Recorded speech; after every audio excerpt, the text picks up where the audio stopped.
Après, savoir si ça va vraiment prendre, ça va dépendre de plein de travail, de relations avec les entreprises locales, les institutions locales. Tu vois, tu peux pas avoir une école, tu peux pas avoir un truc qui est tout seul.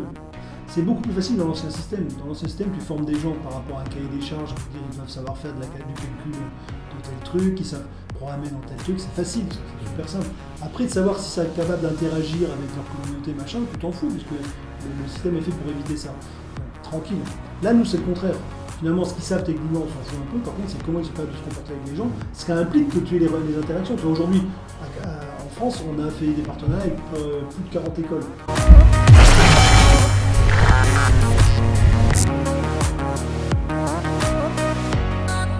Qui sont les fondateurs de l'école 42? Alors, on est 4 fondateurs. Il y a Xavier Niel, Kwame Nian, Florian Bucher et moi-même. C'est essentiellement des gens qui étaient intéressés par la technologie et l'éducation et convaincus qu'il y avait un gap entre le besoin et ce qui était fourni par le marché. D'accord. Tu peux rappeler les différents profils Les 4 personnes? Ouais. Xavier Niel, je pense que je n'ai pas besoin de présenter, hein, c'est le fondateur de Free et homme d'affaires, milliardaire français. Florian et Kwame sont des gens qui ont travaillé avec moi à Epitech sur la mise en place d'Epitech, qui sont tous les deux des ingénieurs informatiques, qui ont tous les deux créé des entreprises, des startups dans le secteur du numérique. Et moi-même, donc, j'ai un profil où j'ai créé plusieurs entreprises dans le secteur du numérique, et depuis à peu près 20 ans, je me suis focalisé sur l'enseignement de l'informatique. D'accord. Il y a des complémentarités dans les différents profils qui ont permis de réussir à construire l'école 42? Ah oui, forcément, il y a beaucoup de complémentarités. Oui, il y a énormément. Enfin, pour que ça marche, il y a beaucoup de complémentarités. Donc, tu veux que je les détaille, c'est compliqué. Les principales, juste pour essayer de comprendre comment chacun se positionne par rapport à... Je dirais que Xavier est assez extérieur à ça, d'abord parce qu'il a ses boîtes à gérer et il a plus une notion de mentorat ou d'image ou d'inspirateur, parce que c'est vrai qu'il inspire. C'est aussi, entre guillemets, le leitmotiv de l'école, de dire qu'il y a des gens qui forcément réussissent pas forcément par un parcours scolaire et académique standard. Donc il a ce côté inspiration. Florian va être très orienté système d'information, système de fonctionnement du réseau de l'école, faire en sorte que le côté logistique marche. Kwame va être plus avec moi dans la pédagogie, autour des relations avec les institutions, il va être beaucoup plus dans le montage de partenariats, et puis moi je suis très profondément pédagogie et mode de fonctionnement enseignement. D'accord. Et le fait d'avoir travaillé dans l'élaboration d'une école précédemment, ça a aidé Ah bah oui, de toute façon c'est le métier je dirais le fondement de 42, c'est clairement une pédagogie, donc il y a 25 ans d'expérience dans ce domaine. D'accord. Parce que l'autre école collait plus au modèle standard des grandes écoles.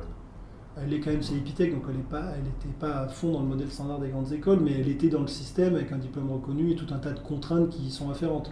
Je dirais qu'elle était le plus au bord possible du système classique, tout en restant dedans. Le pas de 42, c'est de sortir du système pour pouvoir faire ce qu'on pense être mieux. C'est-à-dire qu'en fin de compte, on était dans le compromis et là on est dans un système où on n'a pas de compromis. Et qu'est-ce qui vous a inspiré chacun? Est-ce que c'est du vécu, des tensions au cours d'un cursus ou de...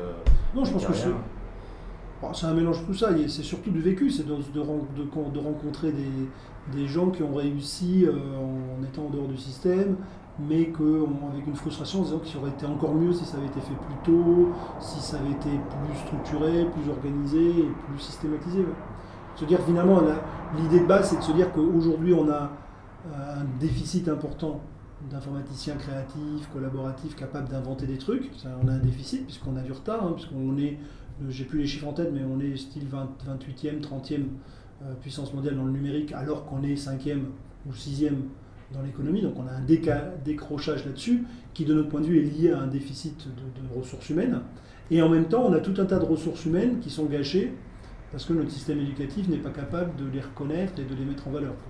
Donc l'idée, c'est d'essayer de faire le pont et de se dire, voilà, qu'est-ce qui se passe, pourquoi le système éducatif n'arrive pas à gérer ces gens-là, parce qu'il a été fait pour une certaine typologie de personnes, mais aujourd'hui, la typologie de personnes dont on a besoin dans le numérique, c'est pas la même, et d'essayer de remettre le lien dont il y a besoin entre les deux. Et la plupart des gens qui sortent des écoles, c'est en standard déjà, qui codent, ils se retrouvent souvent dans des SS2I, dans la société de service, et pas au cœur des startups. Ils vont dans les SS2I parce que c'est eux qui en consomment, mais au-delà même de savoir où ils vont, on n'en trouve pas assez, même les SS2I n'arrivent pas à trouver les ressources dont ils ont besoin, donc on a un vrai déficit. D'accord.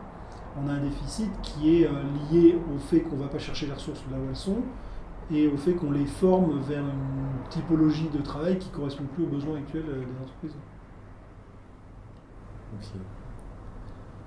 Et finalement, la passion de l'équipe fondatrice, c'est plus la pédagogie ou la technologie? Je pense que justement c'est un mixte. C'est un mixte. Je pense que vous avez, par exemple, Xavier vraiment dans l'innovation, dans le business. Vous allez avoir Florian qui est très technologique, Quam qui va être plus relationnel et qui va être plus dans le partenariat et la notion d'écosystème, de synergie, et moi qui va être beaucoup plus pédagogique. Et donc c'est ce mixte finalement qui fait que c'est particulièrement efficace. Et cette pédagogie, elle est inspirée de quoi? De la pédagogie nouvelle? La pédagogie, je pense qu'elle est inspirée de rien. Elle est le fruit de 25 ans d'expérience et de beaucoup d'empirisme, d'erreurs, de recommences, de changements, et pas mal d'intuitions aujourd'hui. Qui sont, je dirais moi au départ c'est vraiment empirique, et plus ça a été, plus j'ai essayé de structurer. Donc j'ai fait des formations en psychologie cognitive, en sciences de l'éducation, etc., pour essayer finalement de rationaliser, ou en tout cas de comprendre les intuitions, ou en tout cas les faits. Et donc aujourd'hui c'est un mixte entre cette rationalisation et ces intuitions qui sont toujours là. Okay. Depuis un certain nombre d'années, on va pas dire des dizaines, on parle du monde du libre, de l'open source. On parle maintenant des makers qui ont étendu les concepts du libre et de l'open source au matériel, à tout ce qui nous entoure. Et de l'économie collaborative, est-ce que ça a inspiré en partie la création? Oui, je pense qu'on est dans cette logique-là. Est-ce que ça va inspirer? Je pense pas, mais on est inscrit dans ce phénomène. C'est très clair dans ce phénomène de décentralisation et plus de collaboration, plus de diversité. C'est très clairement les fondements de 42. Donc on est tout à fait dans ce phénomène de makers, ou de façon générale d'économie collaborative, ou d'environnement open, etc. D'accord. Maintenant la piscine, donc j'ai pu voir quelques vidéos ou même documentaires sur YouTube. Ça a l'air d'être donc c'est un événement qui se passe pendant un mois, et ça a l'air d'être relativement intensif. Est-ce que c'est pour sélectionner les différents futurs étudiants?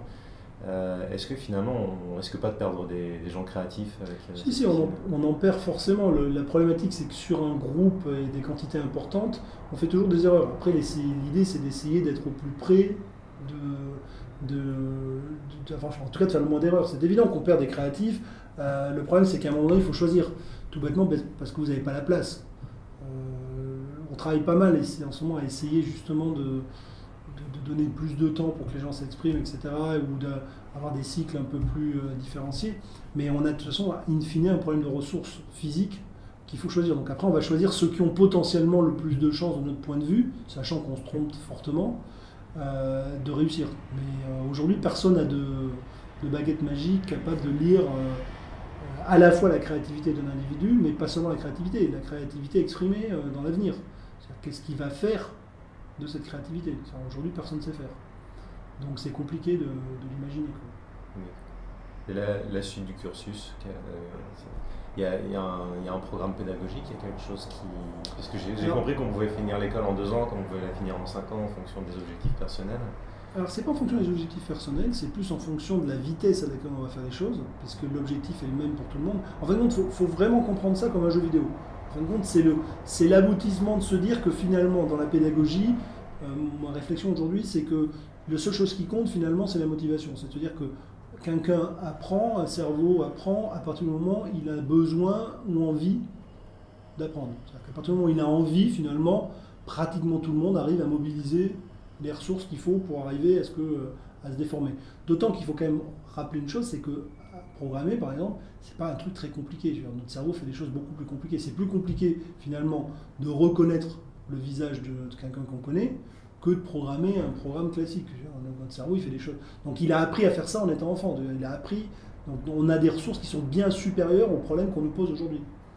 Ça, c'est un truc que les gens ont toujours un peu de mal à comprendre, mais des choses qu'on fait au quotidien de façon très simple ont été beaucoup plus compliquées à apprendre, sans qu'on s'en soit rendu compte quand on était enfant, que les plus compliqués des problèmes qu'on nous pose. Aujourd'hui, bêtement comprendre le langage d'une autre personne, c'est beaucoup plus compliqué que résoudre n'importe quel problème de stratégie économique.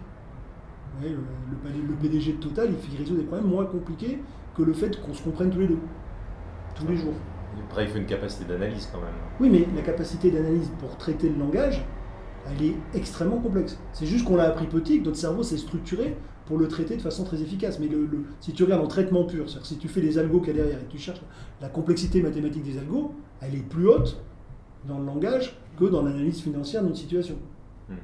Dans l'ensemble, j'exagère peut-être que je suis en train de caricaturer, mais disons 95% des gens qui travaillent, qui font un travail dit intellectuel, font des tâches plus simples que le simple fait de se comprendre. Voilà. Ça, c'est important de le comprendre. Ce qui veut dire que ton cerveau, quand il est mis en situation d'en avoir besoin, ce qui était le cas quand il était enfant, ou d'en avoir envie, parce que c'est un plaisir de communiquer, et ben il fait ce qu'il faut. Voilà. Il y a des processus qu'on ne comprend pas bien aujourd'hui, mais globalement, on est capable de mobiliser tout un ensemble de systèmes neuronaux qui sont capables de fabriquer de la complexité à extrêmement grande échelle. Voilà. Donc l'idée de base, c'est de se dire qu'on va essayer de fabriquer un environnement ludique dans lequel on a envie d'apprendre, et pas où on est contraint à apprendre, et dans lequel on va avoir une complexité et une valorisation importante. C'est un jeu. Un jeu, c'est fait pour ça, c'est exactement ça, un jeu. Le truc du jeu, c'est que finalement, tu n'as pas de contrainte pour que le joueur joue, il joue que s'il en a envie. Okay, si c'est trop fade, c'est-à-dire s'il n'y a pas d'intérêt, il ne joue plus, si c'est trop facile. Si c'est trop dur, il ne joue plus. Donc il faut trouver ce juste milieu entre j'ai envie de réussir et je me dis je vais me dépasser, et en même temps, c'est pas impossible, donc sinon je ne le fais pas, ou c'est pas trop chiant, parce que c'est trop répétitif. Voilà. Donc l'idée de l'éducation, pour moi, c'est ça. C'est d'amener les gens dans la zone où ils ont un truc qui les challenge, mais qui ne paraisse pas impossible parce qu'ils ne le font pas, ou qui n'est pas trop facile, parce que ça te donne de la gratification, mais au bout d'un moment, elle n'a plus de valeur. Si on te dit tous les jours, tu es super bien, au bout du 100e jour, ouais, bonjour, tu es super bien, ok, comme d'hab. Non mais c'est ça, c'est exactement ça, tu as beau avoir, tu t'habitues à tout. Donc voilà, donc le 42, il faut vraiment ça, c'est un jeu vidéo. C'est exactement les principes d'un jeu, tout est gamifié, ils ont des personnages, ils ont des niveaux, donc quand ils arrivent, ils sont niveau 0, ils font des projets, ça leur donne de l'XP, l'XP se transforme en level, et quand ils sont level 21, ils ont fini. Donc du coup, quelqu'un qui va très vite, bah, il peut le faire très vite. Il peut rater son niveau 21 ultra vite, comme dans les jeux vidéo. Vous avez vu, un mec, ils sortent la nouvelle release du jeu, il y a des mecs qui vont 3 jours après, ils ont fini, puis il y en a, ils vont mettre 6 mois. Pour plein de raisons. Parce qu'ils sont moins motivés, parce qu'ils sont moins bons, parce qu'ils sont moins entraînés, parce que X ou Y raison, parce qu'ils le font de façon très méthodique, alors que l'autre, il y a 30 000 raisons qui expliquent de pourquoi la différence. Et c'est pareil à 42, vous pouvez avoir un mec qui va se dire moi je fonce direct sur tous les projets qui rapportent plein de points parce que je veux finir vite. Il y en a qui va dire je vais faire tous les petits trucs très compliqués, très tricky. On a plein de projets de sécurité qui sont très très pointus, des projets de kernel qui sont extrêmement compliqués, qui vont demander énormément de temps en rapportant moins de points. On a des trucs d'électronique qui sont très longs. Enfin, chaque individu va à la fois dépendre de sa vitesse, de son engagement, va à la fois dépendre de ses capacités tout court, parce qu'il y a des choses ils arrivent, ils n'ont pas 3 ans, donc ils ont 20 ans d'histoire, donc elles changent aussi, leurs capacités cognitives ne sont pas les mêmes parce qu'ils n'ont pas la même histoire, ou même leur culture, et donc ils vont pouvoir aller à une vitesse différente. Voilà. Bon an, mal an, c'est fait pour durer à peu près 3 ans, pour un étudiant moyen, c'est à peu près ce qui se passe pour l'instant. Mais on a effectivement des étudiants qui ont fait, on a même moins que ça, aujourd'hui je crois qu'on a un étudiant qui a fini en 12 mois. Quoi. Et d'autres qui vont mettre 5-6 ans. Quoi. D'accord. Et ça peut s'appliquer uniquement à l'informatique, ça ou... Alors ça, c'est une vraie question. Pour l'instant, on n'a pas de vraie réponse. Intuitivement, j'aurais tendance à dire que non. L'informatique a un gros avantage, c'est que c'est un endroit où on peut faire des essais. Ça n'a pas de conséquences. C'est-à-dire que tu fais un programme, il marche pas. Tu vois, si tu faisais ça avec de la physique, tu me dis, je te donne une bombe de quoi faire une bombe atomique, quand ils vont se rater, ça va faire des dégâts. Quoi. Ceci dit, on a de plus en plus de simulateurs. Je ne sais pas si vous avez connu un truc qui s'appelait les mains à la pâte, qui était fait par Sharpak. Vous ne voyez pas Sharpak, ça vous dit rien, c'est un des prix Nobel français de chimie, c'est lui qui a inventé les cristaux liquides. Il avait lancé un programme qui s'appelait Des mains à la pâte, qui était pour apprendre la physique aux enfants, sans mathématiques, sans formalisation, et qui était basé sur ça. C'était des jeux à base avec de la pâte à modeler, des aquariums, des trucs avec des skateboards, des trucs assez amusants, où tu faisais de la physique ludique, sans avoir à formaliser. Ça marchait très bien, quoi. Donc moi je pense que c'est applicable à peu près à tous les domaines, modulo le terrain d'application. L'intérêt de l'informatique, c'est que tu files à n'importe quel ordinateur, il peut demain, en théorie, le mec qui va créer la première intelligence artificielle réellement intelligente, il n'a pas besoin d'ordinateur de dingue, quoi. Ça se trouve, il va faire ça sur un petit PC chez lui ou sur un Mac, tu vois, parce que là aujourd'hui on avance beaucoup sur l'intelligence artificielle, mais on avance avec beaucoup de puissance de calcul, mais pas tellement dans le fond. C'est-à-dire qu'on n'est pas vraiment en train de rendre des choses intelligentes, on est en train de rendre des choses très c'est des grosses statistiques aujourd'hui, c'est principalement beaucoup de traitements de données. Il y a vraisemblablement un jour où on va changer cette façon, c'est vraiment un changement de paradigme, on va faire un truc qui est vraiment intelligent et qui s'auto-construit. N'importe qui peut faire ça. Donc si tu veux, l'informatique c'est un domaine où il y a un terrain d'assez de tests hyper simple, objectif, tu peux aller très vite, qui présente aucun danger, tu vois, c'est pas comme si tu sais faire des bactéries ou un truc comme ça. Donc du coup, tu as ce côté sympa. Donc je pense que structurellement, ce qu'on fait peut être appliqué à presque tout. Opérationnellement, c'est un petit peu plus compliqué. Donc on a quand même des expériences sur lesquelles on travaille. On travaille actuellement sur de l'art, donc des filières d'art, des filières de design, du growth hacking, donc un peu du marketing et du business.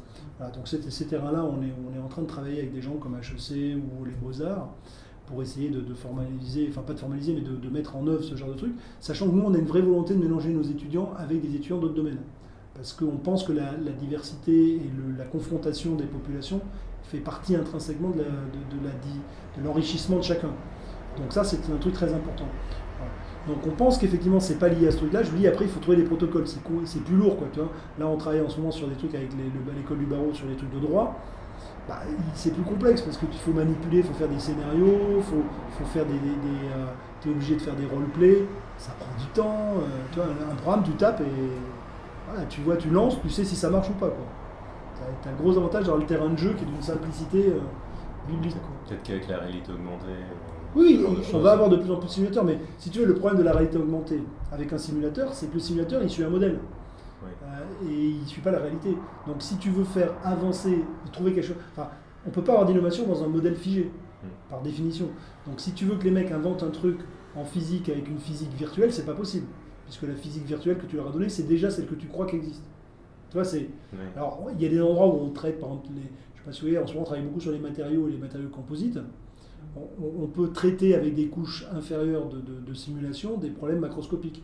Mais si tu descends dans le truc, à un moment, tu es figé à ton idée du monde qui est simulée. Tu simules ce que tu sais. Tu simules pas ce qui est. Tu as un problème. Alors qu'en informatique, c'est vraiment ce qui est. Donc c'est le gros avantage, quoi. Donc, bon, les étudiants, ils ont des choix alors oui, ils ont plein de choix, parce que finalement, chez eux, ils sont comme dans un jeu vidéo. Il faut vraiment voir ça comme Warcraft. Ils rentrent.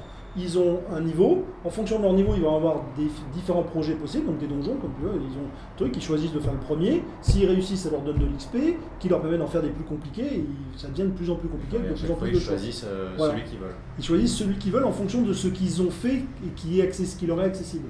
Le système est assez guidé au début, c'est-à-dire qu'au début, ils ont peu de choix, et plus ça va, plus ils ont de choix. Et finalement, donc là, ils sont relativement autonomes. Énormément. Il n'y a pas de professeur du tout. Ouais. Il n'y a pas de coach. Ils se notent entre eux. Donc, si tu veux, un étudiant, ici, peut très bien, pendant l'ensemble de sa scolarité, ne jamais voir une personne de 42. Donc l'équipe de 42, elle fait marcher, donc toute la logistique pour que les ordinateurs marchent, tout ça marche, le ménage, tout ça, hein, et elle fabrique les contenus.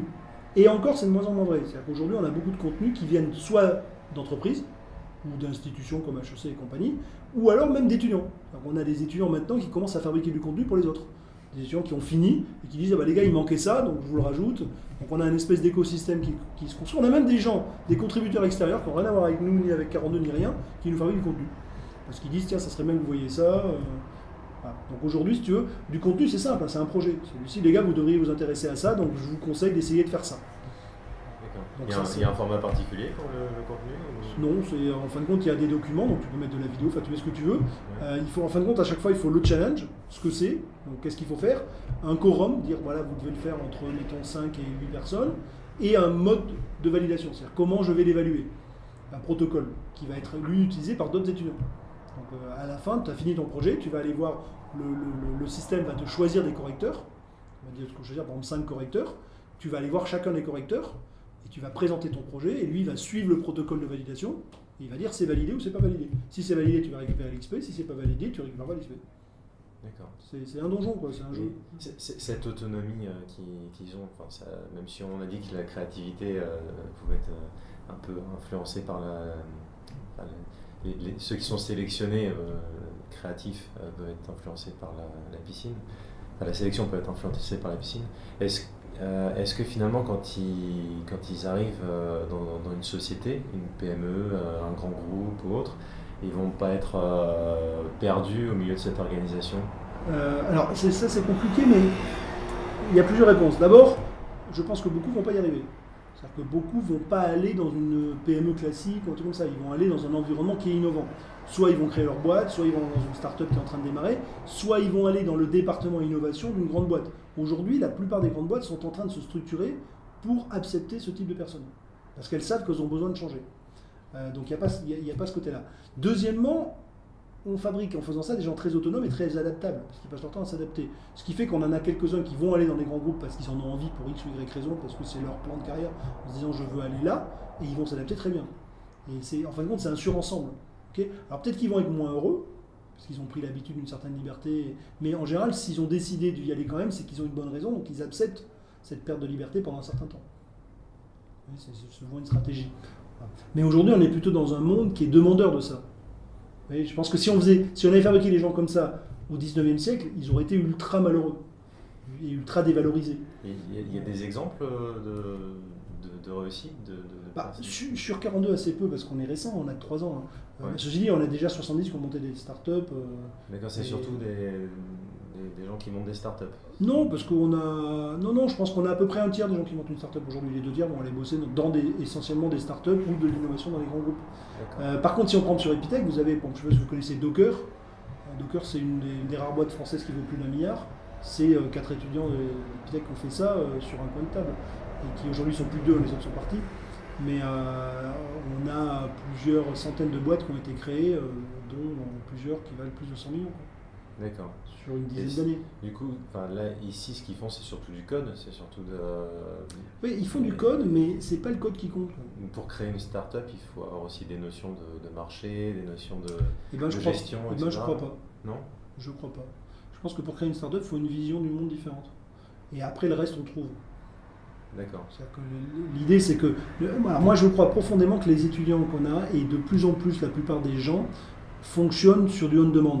C'est-à-dire qu'on a très longtemps fait du stock. C'est-à-dire qu'on a très longtemps appris des trucs en disant ça va te servir plus tard. Les gens, ils sont de moins en moins d'accord avec ça. Pour plusieurs raisons. Parce que, si tu veux, à un moment, c'était nécessaire parce qu'on ne savait pas faire autrement. Mais maintenant, avec un moteur de recherche, tu peux aller chercher ce dont tu as besoin en même temps que tu en as besoin. Voire même, on est en train de se demander si on ne va pas être capable de te l'amener pendant que tu en as besoin. C'est-à-dire qu'on va... aujourd'hui, on travaille sur des... Tu vois, par exemple, ton téléphone, il va en permanence, finalement, te fabriquer des informations autour de toi sans que tu les demandes. On va te pusher en disant, tiens, d'habitude, vous aimez ça, vous venez de passer à côté de tel endroit qui fait ça. Tiens, oui, t'es même pas en train de demander où est-ce qu'il y a la boucherie sympa à côté de moi. C'est que tu bouges, tu dis, t'aimes bien la viande, machin, là, il y a un mec qui fait ça comme tu aimes. Bon, ça, et c'est valable pour la connaissance. On va te dire, tiens, il y a un mec qui vient de publier un article, c'est pile poil ce qui t'intéresse. Et parce qu'on fait des crawlers, c'est-à-dire on n'est plus dans la recherche. Tu vois, tu as une première étape, c'est la première étape d'éducation. Je lis tout ce qui existe dans le domaine, okay, j'apprends et j'en fais la synthèse. Ça, c'est ce qu'on a fait pendant 3-4 000 ans. Parce qu'on ne savait pas faire autrement. Parce que c'était dans les bouquins. Un bouquin, il n'y a pas de moteur de recherche. Un bouquin, il est passif. Et quand un mec publie, c'est déjà compliqué de savoir qui publie. Parce qu'il n'y a pas de liste de diffusion. Donc c'est à toi en permanence de pôler pour vérifier ce qui est nouveau. Okay, et puis il faut relire et relier à la connaissance. Alors que dans le système actuel, la connaissance, elle vient s'intriquer dans le reste, c'est-à-dire qu'on crée un truc, il y a des liens dans tous les sens, qui fait que ça peut créer des alertes. Si tu as un crawler, tu dis voilà, moi je suis intéressé par ça, ça m'a plu. Quand le lien apparaît, paf, on te dit tiens, il y a un truc qui vient de bouger, un des liens que tu connais. Du coup, tu as un rapport à la connaissance qui est plus instantané et qui est plus drivé par rapport à ton besoin. Okay. Donc on a des gens aujourd'hui qui, de mon point de vue, apprennent on demande, c'est-à-dire quand ils sont dans la situation où ils ont besoin. Donc là, par exemple, sur 42, ce qu'on a fait, c'est qu'on a monté des tracks pour monter des boîtes, avec des gens comme HEC ou avec Sciences Po, etc., où on va dire aux étudiants, écoute, monte ta boîte, avance, et quand on a besoin, on a un réseau de gens pour t'aider.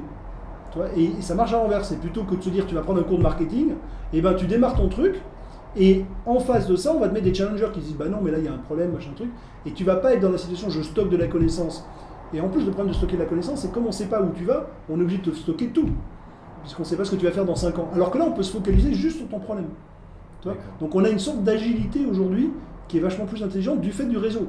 C'est-à-dire qu'il y a un accompagnement derrière Oui, il peut y avoir soit un accompagnement, soit des rendez-vous, soit toutes sortes de choses. Derrière, on a un ensemble de ressources. Et après, chaque personne va s'adapter. C'est-à-dire que tu as des étudiants, j'appelle ça des étudiants, mais c'est plus des étudiants, c'est des mecs qui sont en train de monter leur boîte, qui vont être dans une logique plus d'autonomie en se disant, moi je vais fabriquer ça, ou alors qui vont être plus dans une logique de mentorat en se disant, tiens, j'aimerais bien rencontrer 4 mecs qui ont eu le même emmerde que moi, et on a le réseau.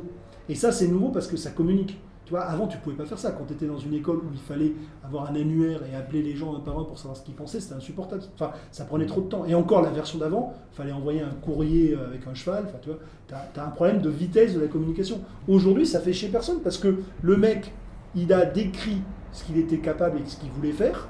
Du coup, toi, tu dis j'ai besoin de ce besoin, le match va se faire. Tu n'as pas besoin d'appeler tout le monde et de faire chier tout le monde.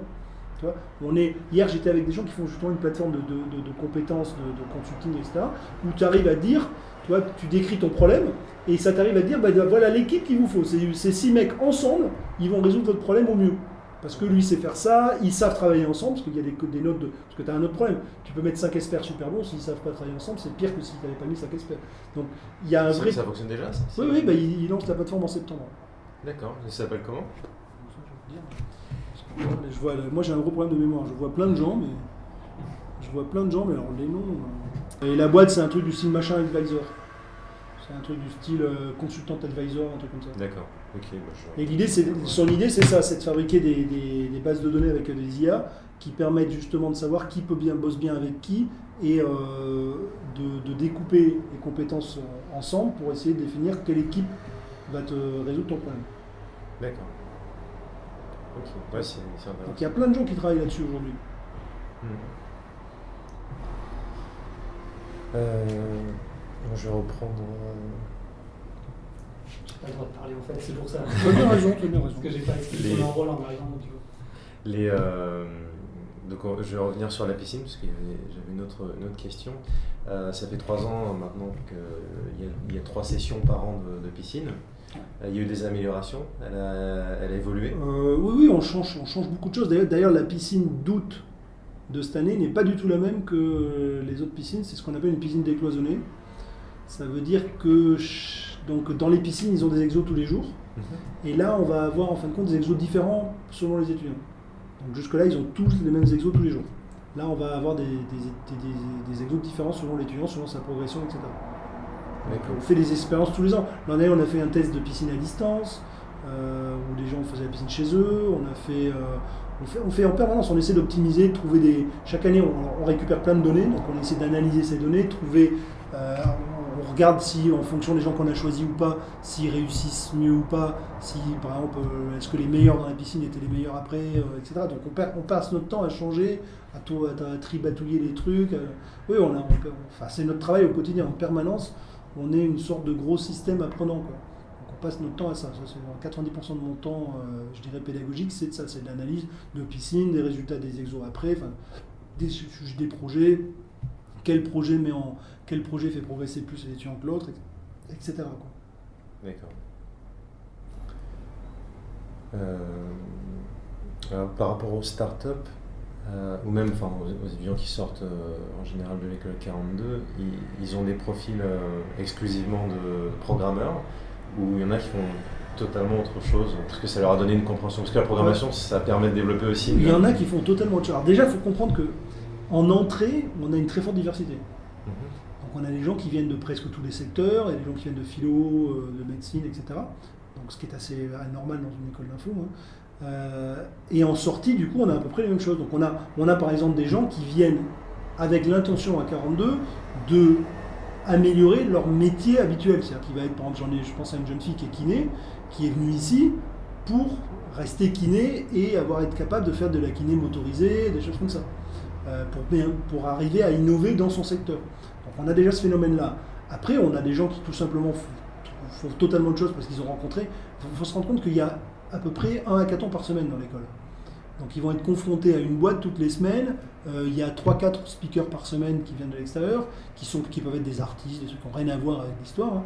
Donc ils sont confrontés dans un écosystème compliqué, donc du coup des fois ils se rendent compte qu'ils préfèrent faire autre chose, qui est en général lié au numérique, mais où le numérique n'est pas l'objet principal. De plus, il faut bien comprendre que l'informatique, c'est jamais une finalité.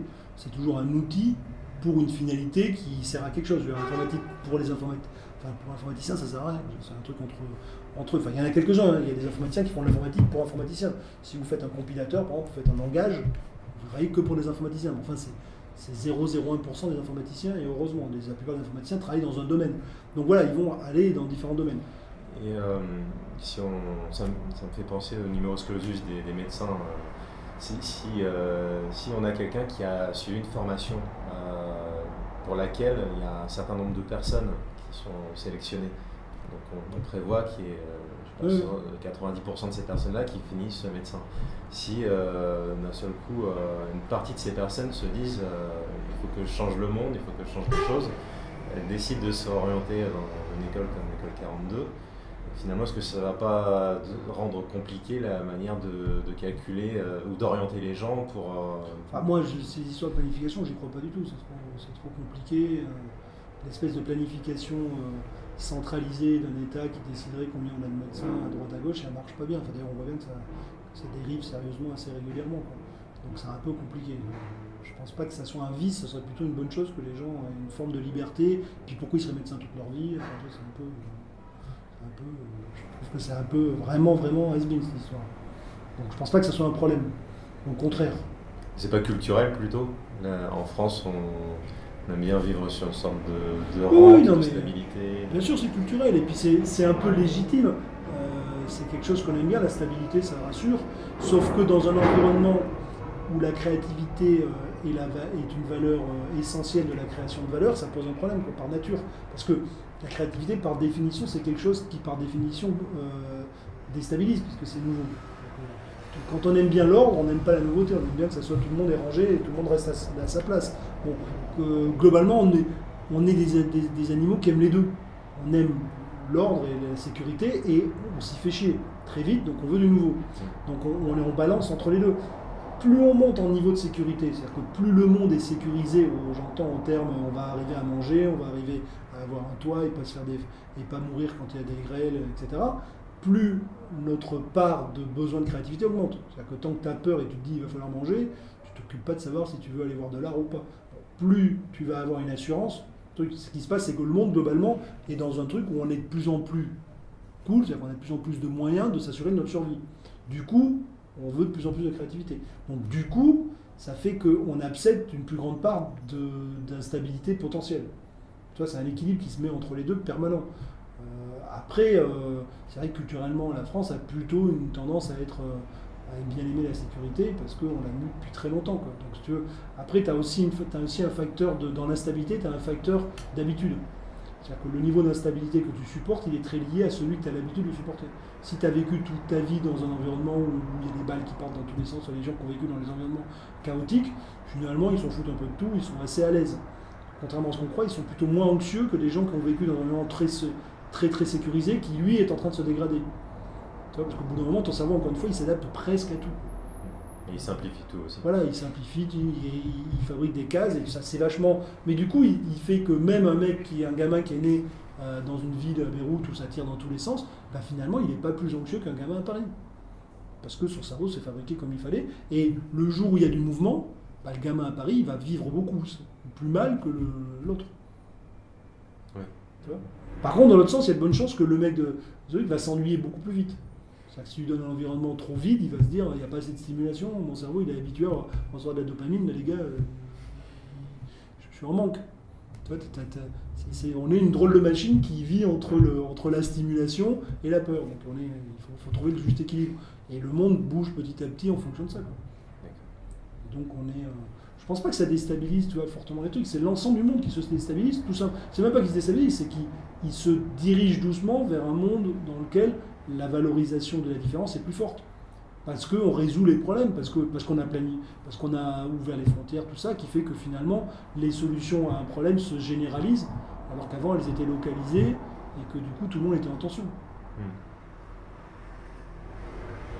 D'accord. Il y a une école qui va ouvrir en Californie. C'est fait. Et le 12 juillet. Finalement, c'est une seule école et tout le monde travaille ensemble. Ouais, c'est la même école. Donc ils suivent le même programme, ils utilisent les mêmes machines, ils sont en train de faire la même chose qu'ici. Mais par exemple, quand ils cherchent 5 correcteurs, ils peuvent en chercher là-bas ou... Non, parce qu'il faut qu'ils se rencontrent. Donc on gère la localisation. Par contre, on peut très bien avoir un étudiant qui fait une journée ici et qui part à San Francisco et qui revient. Et qui fait assez frais pour du coup. Ah oui, là, pour l'instant, on n'a pas de solution là-dessus. Bien qu'on est en train de travailler sur des trucs. Mais... Ah oui. Oui, parce qu'on a 2-3 compagnies aériennes qui penseraient à sponsoriser des voyages, etc. Donc on va peut-être trouver des solutions pour des voyages vides, parce qu'ils ont toujours des voyages vides. Ils ont toujours des places vides. Donc on pourrait les mettre à disposition d'un certain nombre d'étudiants. On discute sur des trucs, donc on essaie de trouver des solutions pour effectivement fluidifier tout ça. Parce que l'étudiant, il a l'avantage de voyager un peu quand il veut. On n'a rien à foutre de changer de 3-4 jours, d'une semaine, pour aller pour aller à San Francisco. Il ne va pas à un rendez-vous jeudi, quoi. Donc du coup, tu as pas mal de compagnies qui ont du vol vide à des dates un peu loin, ou même on est capable, des étudiants qui sont capables de supporter l'idée de dire je vais à l'aéroport et je ne suis pas sûr de pouvoir partir. Ça va dépendre. J'ai 30% de chance de partir. J'y vais 3 fois, parce qu'eux, ils n'ont pas les moyens, mais ils ont le temps. Toi, bon. On essaie de trouver des trucs intelligents qui nous permettraient de fluidifier ce problème de moyens financiers. Tout le temps pareil pour la création de start-up, ils ont des aides financières ou... Non, mais pour créer une start-up, il n'y a pas besoin d'être financière, il y a de l'argent en France. Il y a beaucoup d'argent. Aujourd'hui, la plupart des fonds ne sont pas assez investis. D'accord. Le problème aujourd'hui n'est pas de trouver de l'argent, c'est de trouver des bonnes idées. Et ceux qui ont des bonnes idées et qui ne trouvent pas d'argent, c'est qu'ils n'ont pas une bonne idée. D'accord. Non mais vraiment, moi je fais partie... Qui s'adresse aux mauvaises personnes. Non, parce que, ou alors ils sont vraiment mauvais s'ils s'adressent aux mauvaises personnes, parce que c'est assez facile de trouver les bonnes personnes, je pense. Non, c'est qu'ils ont souvent une vision déformée de leur idée. Soit l'idée n'est pas bonne, soit elle est ultra galvaudée. Il y en a plein qui ont eu l'impression d'avoir une... Quand moi je fais partie de plusieurs jurys, on voit beaucoup la même chose. Et quand tu vois plein de fois la même chose, ou presque la même chose, tu te dis, attends, il y en a 50, je joue au dé 1 sur 50, quoi. Il y en a un qui va marcher, les autres vont péter, tu ne mets pas ton argent là. Tu vas plutôt mettre sur un truc un peu moins formidable, mais où il est tout seul, où ils sont 3. Tu te dis, ils sont 3, il y a une chance sur 3, quoi. Et même si ça risque de gagner un peu moins, quand tu dis ils sont 50, pourquoi ça serait lui qui réussirait, tu vois? Donc des fois l'idée est très bonne, mais le contexte est tout simplement pas bon. Quand tu as vu passer 15 projets qui sont les mêmes, ou que tu as déjà investi sur un d'ailleurs, tu peux déjà avoir mis de l'argent sur un ticket qui est dans le même secteur, tu vas pas en foutre 4, quoi. Même des fois on le fait, des fois on le fait parce qu'on se dit il y en a 10, on en veut 4. Mais bon, tu vois, mais objectivement de l'argent il y en a plein. D'accord. Les VC aujourd'hui n'arrivent pas à investir. Donc, ok, c'est bon à savoir. Ah oui, non, l'argent c'est... Bon maintenant si tu veux lever 25 millions au premier tour que personne ne te connaît, et encore il y en a qui le font, j'en connais. D'accord. Aujourd'hui il faut vraiment avoir... ce qui compte c'est la singularité, c'est de faire un truc qui sort, qui n'est pas un réplicat de tout ce qui se fait. Ce qui est difficile, parce qu'il y a beaucoup de choses qui se font. Et quand tu es à VC, quand tu es de l'autre côté, tu vois passer beaucoup de dossiers qui se ressemblent beaucoup. Mais autrement, quand tu as une vraie bonne idée, une équipe cohérente, ça c'est aussi important, c'est avoir des gens qui ont l'air d'être sérieux et qui sont... Tu vois, que tu te dis ça va pas exploser, parce que beaucoup de startups finalement plantent, non pas parce que ça va pas, non pas parce que l'idée est pas bonne, mais juste parce qu'ils s'engueulent. Ils s'engueulent, ils sont brancs, ils sont pas capables d'aller jusqu'au bout de la technique. Tu vois, il y a un moment donné, il faut donner un peu confiance. Mais c'est pas l'argent qui manque, je te jure. Okay. En France, comme aux États-Unis, il y a de l'argent. Alors par contre, c'est vrai que des tickets en France sont plus modérés qu'aux États-Unis. On met moins. Bêtement. C'est des choses idiotes, mais on met moins. On met 5 fois moins à peu près. Ceci dit, le marché est plus gros aux États-Unis. C'est-à-dire qu'on a le problème, c'est qu'en France, on a une vision très française des choses. On a beaucoup de mal à projeter sur le fait de mondialiser directement les choses. Parce qu'on y arrive mal, hein, parce que la plupart des startups françaises y arrivent assez mal. C'est aussi parce qu'on écrit en français directement. Oui, on écrit en français, le marché est petit, on pense pas tout de suite, on n'est pas... Puis on est un pays bizarre, on est un pays quand même qui est culturellement un peu décalé. Tu vois, un truc qui marche en France ne marche pas nécessairement à l'étranger et vice-versa. Alors qu'un truc qui marche en Angleterre, il marche aux États-Unis à coup sûr quasiment, ou même les Allemands sont plus proches. On est quand même un pays un peu tordu. D'accord. Donc quand tu regardes les track On records... est entre l'Espagne, l'Allemagne et l'Angleterre. Mais ce qui fait que quand tu vois un truc, tu as une boîte qui a démarché en France, qui a démarré, qui fait 200-300 000 euros de chiffre d'affaires, qui a l'air de marcher, ben, ça ne te garantit pas que ça marche aux États-Unis. Elle peut faire un vrai flop, avec une vraie bonne idée. C'est pas Blablacar qui est un bon exemple. Par exemple, Blabla, qui vont réessayer d'ailleurs. Mais par exemple, Blabla, ouais, parce qu'on a une culture vraiment différente. Mais contrairement à ce que j'en crois, je pense qu'on est souvent culturellement en avance sur les États-Unis. Donc je pense que Blabla, j'en ai discuté l'autre jour avec eux, parce qu'on a fait un truc avec eux, je pense qu'ils vont y aller et que ça va marcher au bout d'un moment, et pas tout de suite. Enfin, tu vois, il y a un problème de... On est un pays très bizarre, objectivement, sociologiquement, on est très bizarre. On est à la fois, tu vois, très étriqué sur certains trucs, mais aussi très en avance sur certains trucs, tu vois. L'Américain prendre la voiture d'un autre, c'est bizarre, quoi. Ils sont un peu carrés, mais ils vont y venir. Et l'économie collaborative se développe moins aux États-Unis qu'en France en ratio. Ouais. Il y a des plus gros trucs. Pour Airbnb. Oui, clairement. Non, mais il y a des trucs, si tu veux, mais même Uber, ça s'est développé plus vite à Paris qu'en la plupart des villes. Il y a des trucs où on est hyper rétrograde, et il y a des trucs où il y a une pénétration ultra rapide que tu n'as pas aux États-Unis. Aux États-Unis, tu as des poches de trucs, tu vois, qui vont se développer très vite, alors, qui donnent tout de suite l'impression d'être gros parce qu'ils sont beaucoup. Mais tu as aussi une partie du pays qui est méga rétrograde. Va dans le Wisconsin, tu vas voir, c'est le Moyen-Âge. Enfin, pas le Moyen-Âge, j'exagère, mais il y a une espèce d'inertie culturelle et sociologique qui est beaucoup plus forte qu'en France. Donc c'est qu'on est un pays très contrasté et très compliqué. Du coup, les VC sont un peu embêtés. Quand tu as un truc qui marche bien, est-ce que ça va prendre... Parce que foncièrement, quand le mec te demande 25 millions, ça veut dire qu'il ne peut pas prendre juste le marché français, quoi. Ça n'a pas de sens. Oui. Donc il faut que... Est-ce qu'il faut te projeter à savoir si le truc va marcher? Il a déjà montré qu'il marchait, mais est-ce qu'ils vont pouvoir le mettre en œuvre dans un pays comme les États-Unis ou un marché extérieur, tu vois? Même l'Europe, est-ce qu'ils vont pouvoir l'étendre à l'Europe? Qui est un marché hyper compliqué, l'Europe, tout est segmenté, ils font chier, quoi. Donc tu vois, c'est compliqué quand tu es VC de mettre un ticket à 25 millions sur une boîte qui démarre en France. Alors qu'aux États-Unis, tu n'as pas de problème. Si ça marche en Californie, ça marche partout.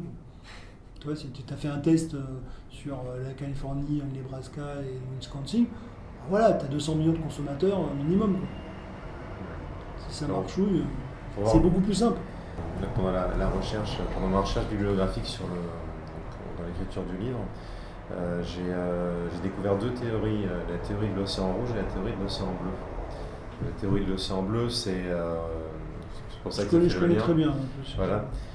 Et en fait, j'ai l'impression que l'école standard, comme elle formate tout le monde de la même façon, elle encourage tout le monde à faire la même chose.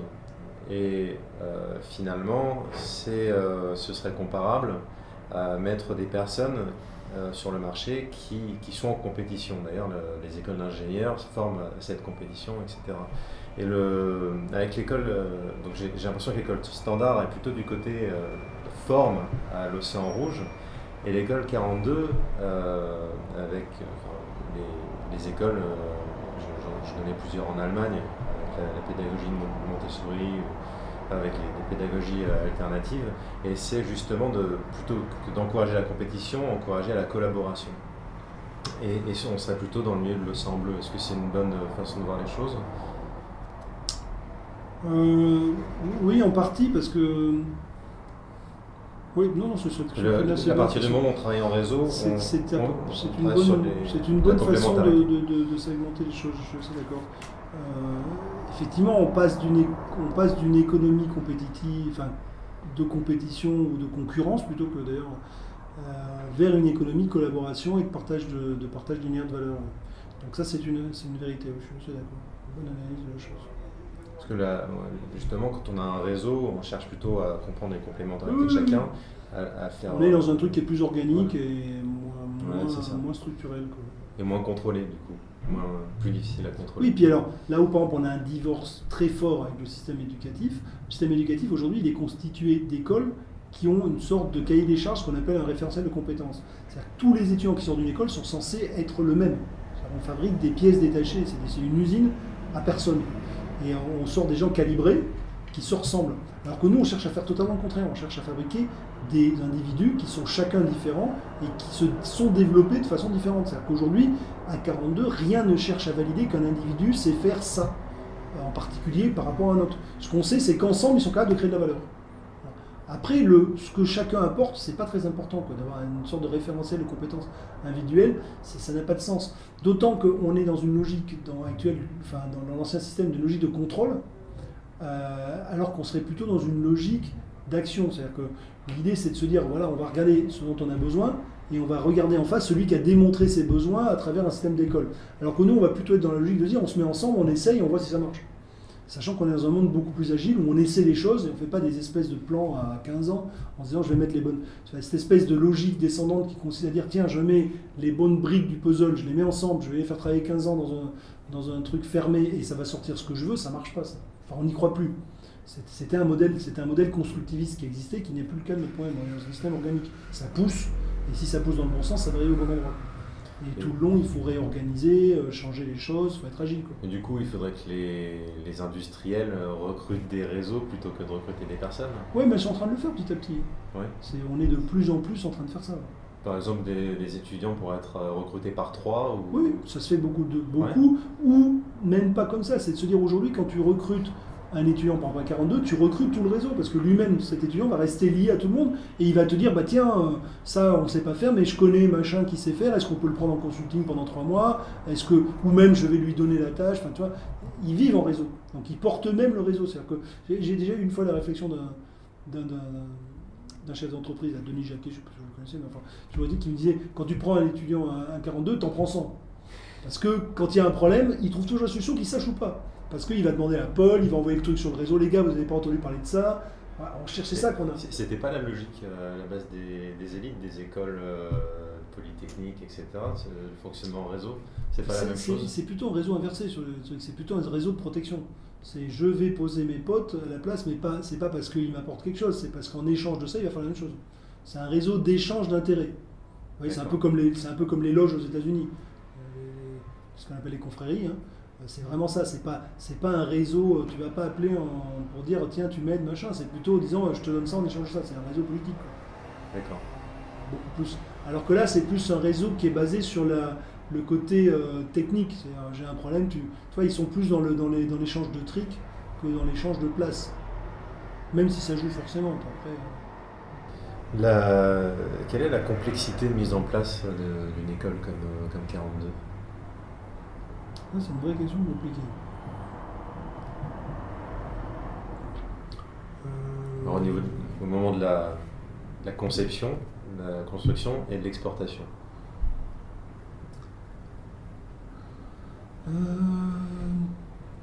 Je ne sais pas répondre, c'est compliqué. Il y a plein de facteurs complexes. Il y a un problème technique, qui n'est pas très compliqué, c'est une maîtrise.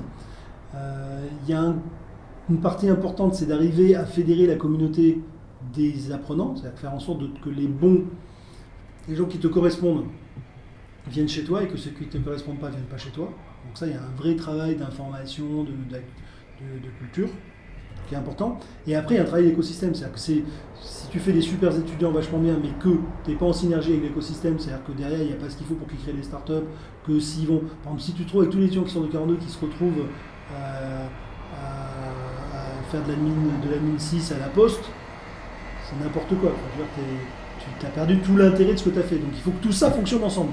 Donc il y a quand même pas mal de choses. Donc, tu vois, il n'y a pas de problème vraiment difficile techniquement. Par contre, il y a tout un écosystème à mettre en place autour de toi qui permet à ça de se développer. Donc c'est quand même un petit peu tricky. Ouais, c'est vrai que c'est une question que c'est difficile à répondre. C'est compliqué parce qu'en plus, c'est pas tout de suite. Par exemple, là, on a ouvert une école en Californie. Ça fait globalement 6 mois qu'on travaille dessus, ça marche. Après, savoir si ça va vraiment prendre, ça va dépendre de plein de travail, de relations avec les entreprises locales, les institutions locales. Tu vois, tu peux pas avoir une école, tu peux pas avoir un truc qui est tout seul.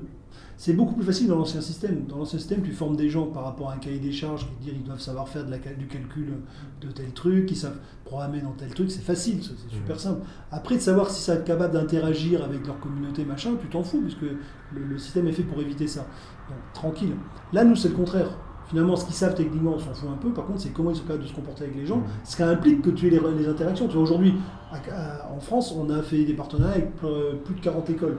Tu vois, Centrale, Polytechnique, Sciences Po, Pont, Mines, HEC. Bon, parce qu'on veut mélanger nos étudiants. Est-ce que tu es capable de recréer ça ailleurs? Tu vois, c'est autre chose. Donc la complexité technique, elle est évidente et assez simple. Je dis en 6 mois, ça se fait n'importe où. Est-ce que la graine va prendre dans l'écosystème local? Il faut 3-4 ans pour voir, quoi. Et de travail quotidien pour rentrer dans ces trucs-là, de faire...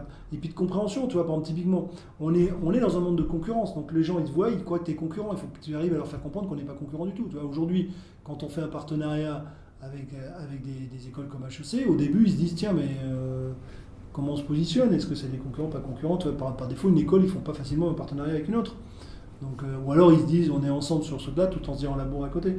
Bon, mais globalement, leur faire comprendre que tout le monde gagne à avancer ensemble parce que leurs étudiants ont intérêt à travailler avec les nôtres et vice-versa et tout ça, à la fin ça donne des projets qui créent de la valeur, ça prend un peu de temps.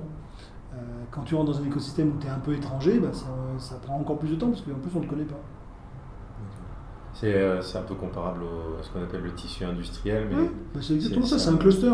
C'est comme quand tu crées un cluster, ça demande toute une énergie pendant longtemps, une réorientation de l'effort. Il faut que tout le monde suive. Il faudrait qu'en fait il y ait plein d'écoles qui se créent sur le même modèle.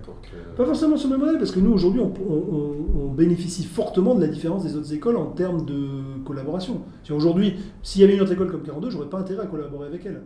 Ce qui m'intéresse, c'est la différence avec l'autre. Quand je travaille avec Sciences Po, les étudiants sont déjà différents au sein de l'école.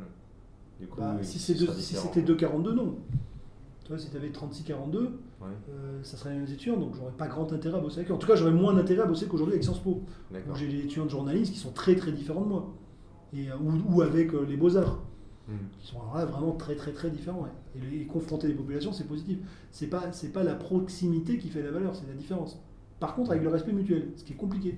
Parce qu'on a une culture assez généralement, qui est une culture où on a tendance à être corporatiste, c'est-à-dire qu'on protège sa différence en considérant qu'elle est un élément de supériorité ou d'infériorité, alors qu'elle est qu'un élément de différence. Tu vois, ça, c'est quelque chose qui est assez ancré dans notre positionnement occidental, qui consiste à dire nous, on est les meilleurs. Il y a une notion de hiérarchie plutôt qu'une notion de complétude. Surtout en France. Non, pas seulement en France, objectivement. On n'est pas les pires. Hein. Ah oui? Ouais, t'as plein de pays comme ça, donc faut pas non plus se fustiger. On n'est pas un pays très très pas holistique, mais on n'est pas non plus les pires, quoi. Tu vois, t'as des pays où c'est bien pire, les Grecs, les Japonais. Les Japonais, ils sont chauds quand même. Les Japonais sont très... Avec quand même une différence, c'est que les Japonais sont très cohérents. C'est-à-dire qu'ils ont une... Moi j'ai bossé au Japon longtemps, les Japonais ont une...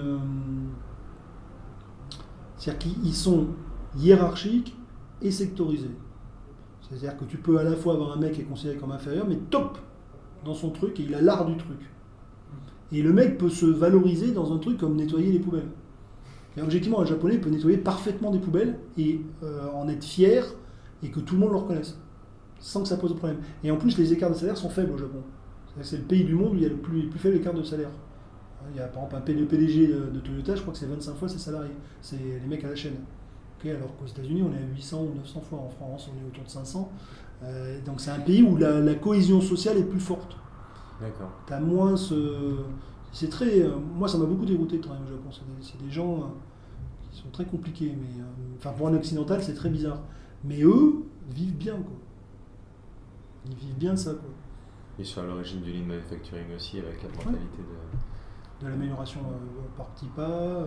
Je travaille chez Toyota. On remet l'humain au centre et on développe grâce à ça. C'est comme ça que Toyota a rattrapé le marché américain. Ils sont très efficaces et ils sont très... C'est marrant parce que les Japonais, par exemple, c'est très mal de se mettre en avant au Japon. Tu dis j'ai fait ça, machin, c'est un truc tordu. Par contre, quand c'est pour un collectif, là, t'as le droit. Et ils le font. C'est-à-dire que les Japonais, quand tu as un Japonais en face de toi, tu discutes avec lui, tu as l'impression qu'il est idiot. Enfin, t'as l'impression qu'il est tout le temps, il dit toujours oui, machin, truc, etc. Quand ils sont 4, eh ben, ils ont plein d'idées. Non, mais c'est impressionnant. Moi, chez Sony, j'étais vraiment impressionné. J'ai bossé chez Sony en sortant de Stanford. Et j'ai mis très longtemps à comprendre ce qui se passait dans cette boîte. T'as l'impression d'avoir que des idiots autour de toi, que des gens qui comprennent rien. Et putain, ils font des trucs de dingue. Et tu te dis, mais comment ça marche quoi? Et puis tu comprends petit à petit qu'effectivement, ils ont un problème d'inhibition individuelle. C'est très mal pour un Japonais de dire, j'ai fait quelque chose. Ou j'ai contribué, c'est un truc tordu. Ils disent pas ça. Ça, c'est déshonorant. De même que crier, tu t'engueules jamais personne au Japon. Ça, c'est fini. On ne parle plus jamais. Mais à côté de ça, dans une réunion, les gens, ils vont s'exprimer, défendre des opinions de façon assez forte, hein, et se battre sur un truc alors qu'individuellement, ils ne l'auraient jamais fait. Parce que c'est l'intérêt du groupe. D'accord. Tu vois, et une fois qu'ils ont décidé, ils vont suivre le truc, même si c'est idiot.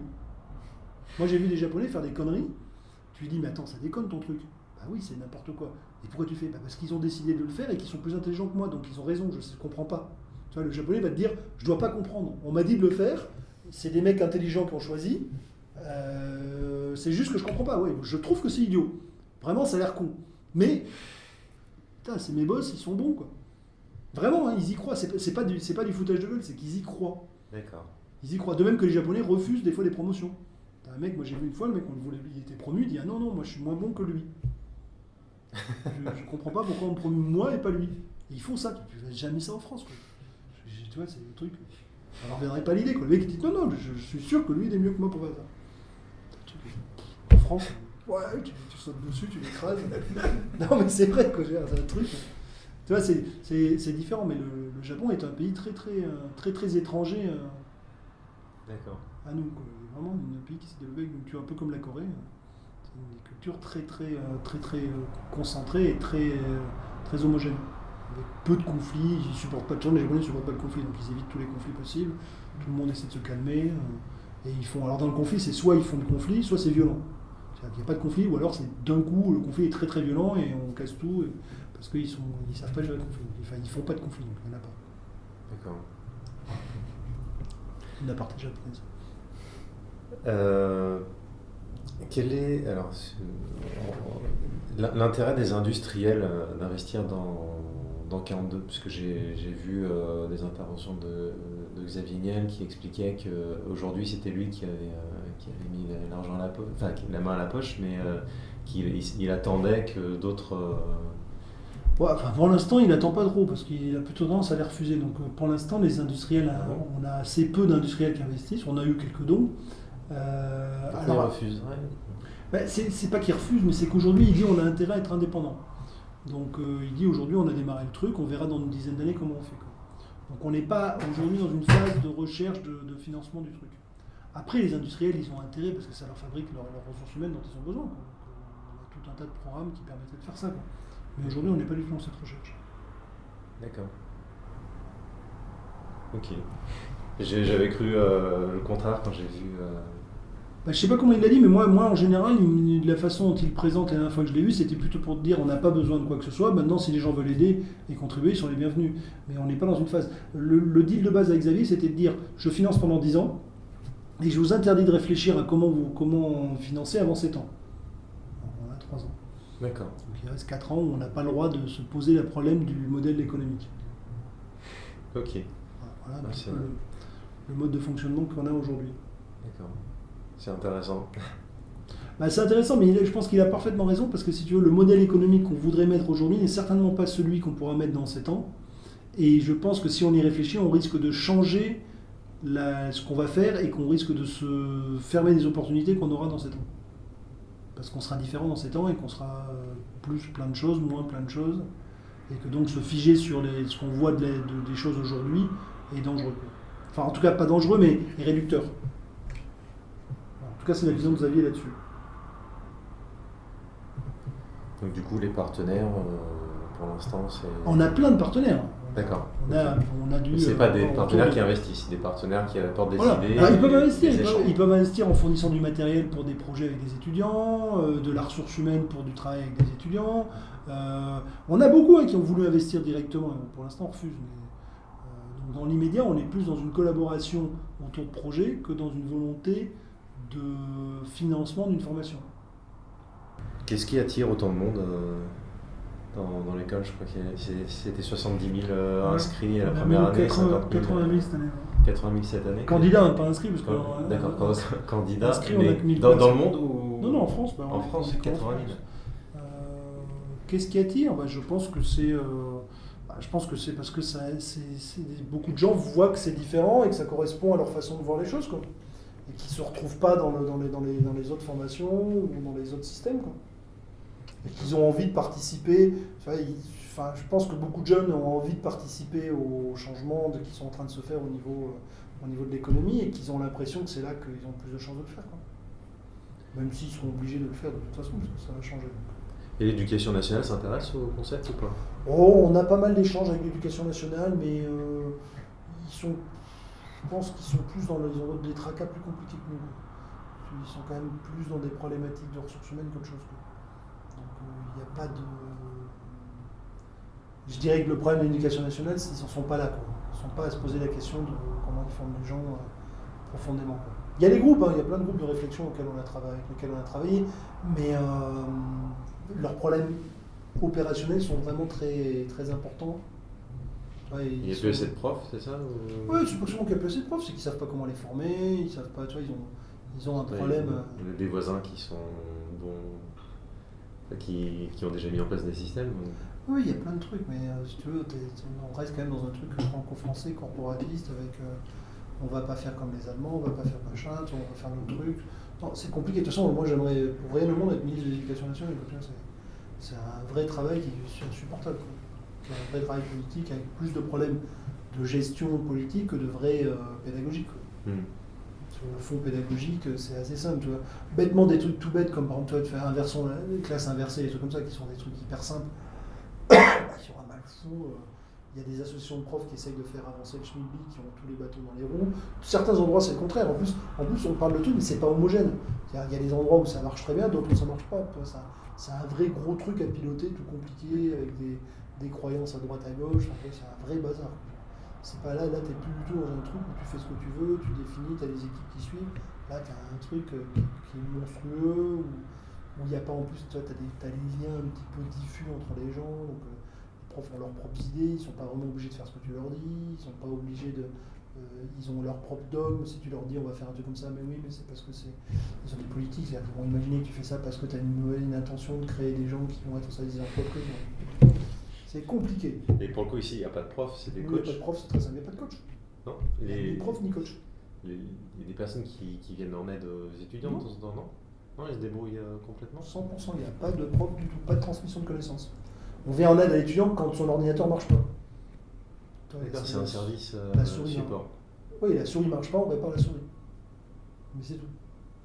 Jamais un étudiant vient voir, par exemple, s'il vient demander à l'équipe, ouais, je comprends pas dans mon projet, machin, il dit, ton problème. D'accord. Ton problème. Ok. On ne fait pas du tout de transmission de connaissances, il n'y a pas de mimétisme. On ne veut pas que les gens miment, on veut qu'ils trouvent des solutions. Donc il n'y a jamais de transmission de connaissances. D'accord, ok. C'est le fond de l'idée de l'école. Et il y a un forum Oui, il y a plein de forums, mais entre eux. Donc chaque projet a son propre forum et on a des forums groupés sur différents sujets, etc. D'accord, ok. Donc il y a quand même Enfin, c'est entre eux, mais il y a un écosystème. Ah oui, bien sûr. C'est une école. Ah oui, bien sûr. Et puis, oui, il y a plein de trucs. D'accord. Mais surtout, ce qui est important, c'est qu'il n'y a pas ce côté mimétisme avec un prof que tu essaies de reproduire, quoi. Il n'y a pas de garant de la connaissance. Un mec te dit un truc, tu sais si c'est vrai, c'est pas vrai, c'est ton père, il est comme toi. Voilà. Il est comme toi, il croit que c'est vrai. Un monde régi par les algorithmes pourrait-il devenir un monde sans travail? Voilà, c'est une question philosophique compliquée. D'abord, je pense pas que ça soit une question de savoir s'il est régi par des algorithmes ou pas. Il pourrait y avoir un monde sans travail, quoi. On a eu un monde sans travail pendant longtemps. L'Antiquité, des choses comme ça, il y avait toute une phase où il n'y a pas eu de travail, il y avait des esclaves qui le faisaient. Pour imaginer qu'on ait des esclaves qui soient des robots, des choses comme ça. Donc on pourrait effectivement imaginer une humanité sans travail au sens pour résoudre ces problèmes de nourriture, quoi.